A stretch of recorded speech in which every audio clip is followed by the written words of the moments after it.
បាទសូមជំរាបសួរបាទបងប្អូនដែលគ្រប់ស្រឡាញ់វិទ្យុស័ក្តិសិទ្ធិទាំងអស់គ្នាបាទថ្ងៃនេះបាទខ្ញុំបាទ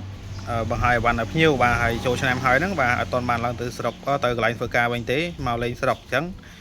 ភ្ញៀវគាត់កំងបាទគាត់បញ្ញាប់ឡើងទៅថៃបាទគាត់មកលេងបាន4-10ថ្ងៃអញ្ចឹងទៅអញ្ចឹងថ្ងៃចូលឆ្នាំខ្ញុំធ្វើបានតិចតិចឥឡូវបើហើយបាទថ្ងៃទី17បាទបើហើយឲ្យគាត់អាសាគាត់បញ្ញាប់ឡើងទៅថៃវិញអញ្ចឹងណាបាទ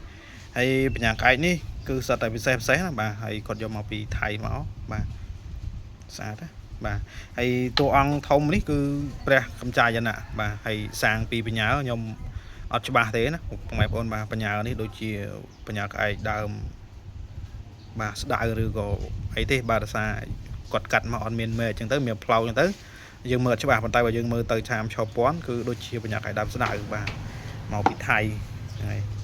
បាទស្អាតណាហើយនេះដូចជាបញ្ញាក្អែកដើមលៀបបាទហើយព្រះអង្គកម្ចាយណៈដូចគ្នាបាទហើយមានតូចមានធំបាទហើយសម្រាប់ព្រះអង្គកម្ចាយណៈគាត់កំងបាទឆ្លាក់3អង្គបាទមានតូចមានធំបាទហើយសម្រាប់តួអង្គនេះបាទខ្ញុំស្គាល់បញ្ញានេះបាទហើយបញ្ញាតូមនៅលើដើមអញ្ចឹងណាបាទហើយបញ្ញា7ជូបាទបងប្អូនណាបាទស្ដេចបញ្ញាក្អែក7ជូបាទព្រះអង្គឈ្នះមារកូននៅលើបលាំងផ្កាឈប់បាទហើយសម្រាប់អង្គនេះបាទផ្លោកបញ្ញាក្អែកដើមស្ដៅដែរមិនដឹងបាទហើយផ្លោកបញ្ញាក្អែកដើមស្ដៅបាទគាត់ថាផ្លោកខុសគ្នាអញ្ចឹងណាបាទហើយព្រះអង្គខ្វាមកតិបាទសម្រាប់បងប្អូននៅខាងកាពីបាទខាងស្នែរ៉ូស៊ីគឺបាទបកកែដូចគ្នាបាទហើយសម្រាប់តួអង្គខាងនេះបាទលោកតាព្រះមីសីបាទហើយបញ្ញាក្អែកនេះគឺបញ្ញាក្អែកក្រងបាទយើងមើលទៅគឺចុះពាន់គឺបញ្ញាក្អែកក្រងបាទហ្នឹងហើយបាទបងប្រុសគាត់បញ្ញាយកទៅថៃបាទគាត់ស្រោមនៅអីទៀតបាទហើយឥឡូវនៅស្រុកឡើយទេបាទអត់បានទៅដល់កន្លែងធ្វើការវិញទេអត់ដល់កន្លែងស្រុកអោស្នូលទេបាទ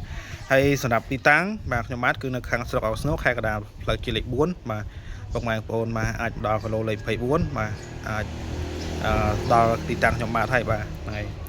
អញ្ចឹងចូលឆ្នាំបាទហើយបានមួយថ្ងៃបាទឆ្លៀតបាទមិនមួយថ្ងៃទេបាទយើងធ្វើបាន2ថ្ងៃតែធ្វើតិចដោយសារយើងជួបជុំបងប្អូនផងមកដល់លេងចូលឆ្នាំនឹងជួបជុំបងប្អូនបាទសប្បាយបាទហ្នឹងហើយបាទហើយចូលឆ្នាំហើយបាទ